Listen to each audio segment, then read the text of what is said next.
যদি আমাদের সামরিক সরঞ্জাম না থাকতো তাহলে এই যুদ্ধ 2 সপ্তাহের মধ্যেই শেষ হয়ে যেত। 3 দিনের মধ্যে।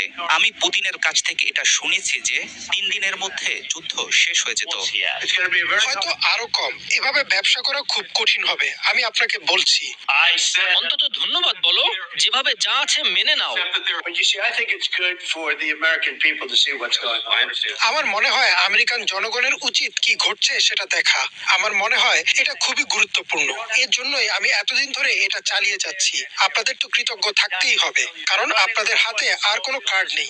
আপনাদের পতন হচ্ছে সেখানে, আপনার লোকজন মারা যাচ্ছে, সৈন্য ফুরিয়ে আসছে। তারপরও আপনি আমাদের বলছেন আমি যুদ্ধবিরতি চাই না, আমি যুদ্ধবিরতি চাই না।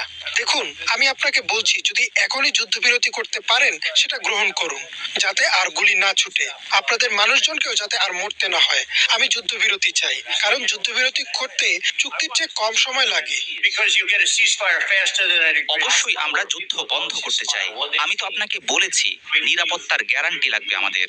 যুদ্ধবিরতি সম্পর্কে আমাদের জনগণকে জিজ্ঞাসা করুন, তারা কি মনে করে। আগের কথাবার্তা তো আমার সাথে ছিল না, সেটা ছিল বাইডেন নামে একজনের সাথে। তিনি মোটেও বুদ্ধিমান ব্যক্তি ছিলেন না, ওবামার সাথে ছিল। ওবামা আপনাকে চাদর দিয়েছিল আর আমি দিয়েছিলাম জ্যাভলিনসনের মতো অস্ত্র। শত্রু ট্যাঙ্ক ধ্বংসের জন্য জ্যাভলিনসন দিয়েছিলাম। ওবামা